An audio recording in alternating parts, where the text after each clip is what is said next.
जी बिस्मिल्लाहिर्रहमानिर्रहीम। देखें, स्पीशीएशन के हवाले से हम बात कर रहे थे कि फार्मेशन ऑफ न्यू स्पीशीज़ को हम स्पीशीएशन कहते हैं।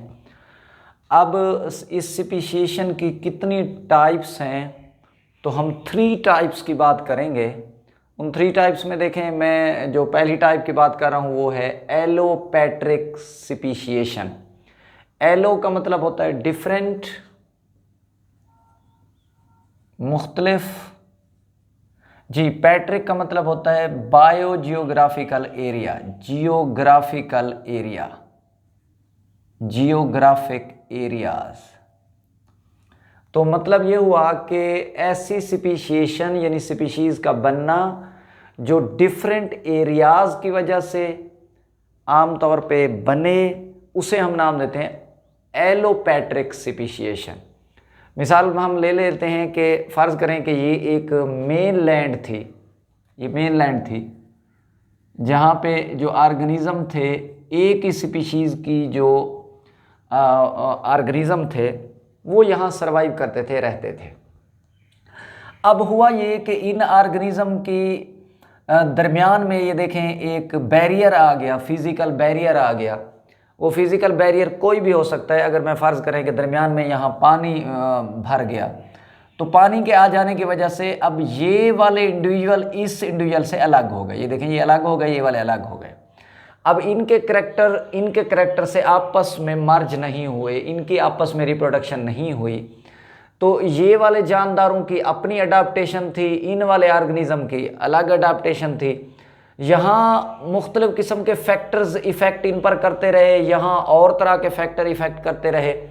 फिर एट लास्ट नेचुरल सिलेक्शन की वजह से और जेनेटिक ड्रिफ्ट की वजह से इन दोनों में अलग अलग हुई। तो ये इस एरिया में रहने वाले जो ऑर्गेनिज़म हैं वो और स्पीशीज़ में तब्दील हो गए। इस ऑर्गेनिज़म के जो आम तौर पे एरिया में पाए जाने वाले ऑर्गेनिज़म थे वो और स्पीशीज़ में कन्वर्ट हो जाए। इसका मतलब ये था कि ये जो फिज़िकल बैरियर हैं, अगर ये लंबे अरसे तक वहाँ मौजूद रहेंगी तो ऑर्गेनिज़म एक दूसरे के साथ, हालांकि वो सेम स्पीशीज़ के थे, करैक्टर को एक्सचेंज नहीं करेंगे। तो इस तरह फिर हर एरिया में एक न्यू स्पीशीज़ डेवलप हो जाती है। हम इस तरह की जो आम तौर पे स्पीशीएशन है, that is called the allopatric speciation. अब इस एलोपैट्रिक स्पीशीएशन में अडाप्टिव रेडिएशन अहम किरदार अदा करती हैं। ये जो डायग्राम मैंने बनाई है ये रिप्रेजेंट करती है अडाप्टिव रेडिएशन को।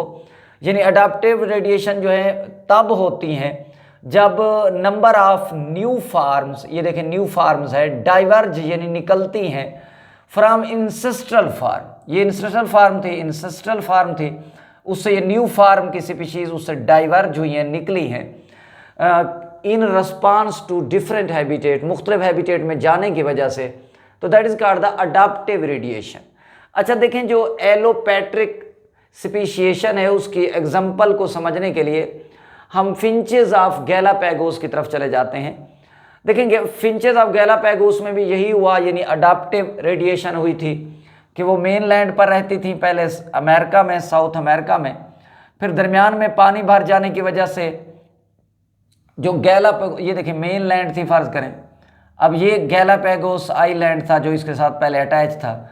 यहाँ दरमियान में पानी भर जाने की वजह से देखो मेन लैंड अलग हो गई और गैलापैगोस अलग हो गया, सारा वाटर आ गया। इससे ये बात क्लियर हो गई कि ये अलग आइसोलेटेड एरिया बन गया। अब इस किस्म को हम अडाप्टिव रेडिएशन भी कह सकते हैं। और इन अडाप्टिव रेडिएशन की वजह से अब ये वाले ऑर्गेनिज्म अपनी मेन लैंड से, हालांकि डाइवर्ज वहीं से हुए हैं, वहीं से निकले हैं, अब इनके डिफरेंट होना शुरू हो जाते हैं।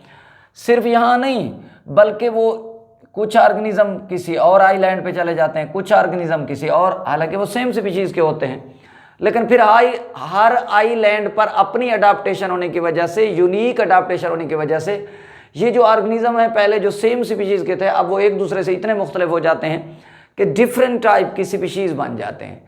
और यही हुआ कि जो गैलापैगोस पर 14 टाइप की फिंचेस देखी गई, चिड़ियाँ देखी गई, उनके साथ भी यही हुआ था। अब देखें जो स्टेप्स हैं इस एलोपैट्रिक स्पीशीएशन में इन्वॉल्व हैं। पहला स्टेप ये होता है कि इंसेस्ट्रल फिंचेस इमिग्रेटेड।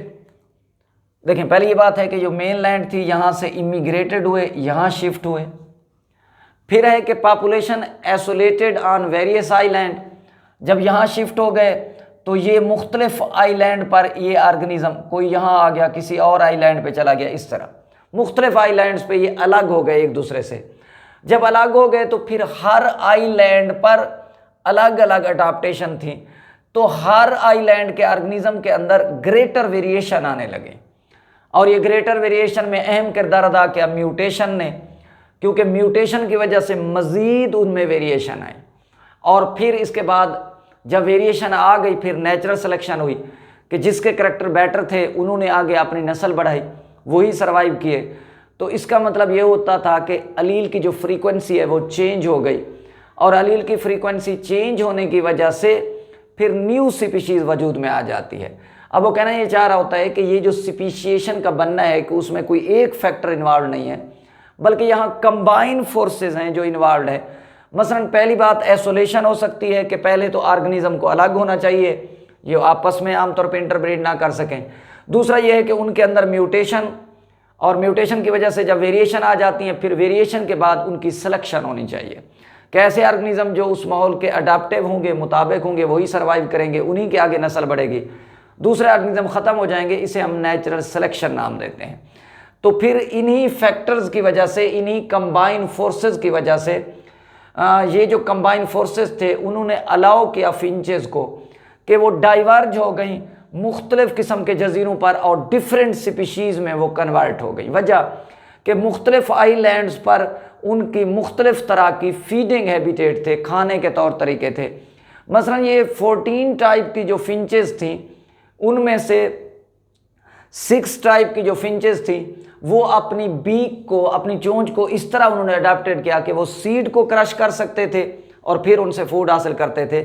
और जो रिमेनिंग आमतौर पे फिंचेस थी, यानी 8 टाइप की जो फिंचेस थी, उन्होंने आमतौर पे दूसरे फीडिंग हैबिट अपना लिए कि वो कैक्टस के जो प्रिकली प्लांट था उनके जो फ्लावर थे उनको आमतौर पे उनका जूसेस फीडिंग के तौर पे इस्तेमाल करते थे, या फिर फॉरेस्ट में इंसेक्ट्स वगैरह को खाने के लिए इस्तेमाल करते थे, या फिर आमतौर पे मुख्तलिफ प्लांट के वो फ्रूट जो है वो इस्तेमाल करते थे। जी, ये मैंने जो स्पीशिएशन की टाइप्स बताई, that is called the allopatric speciation.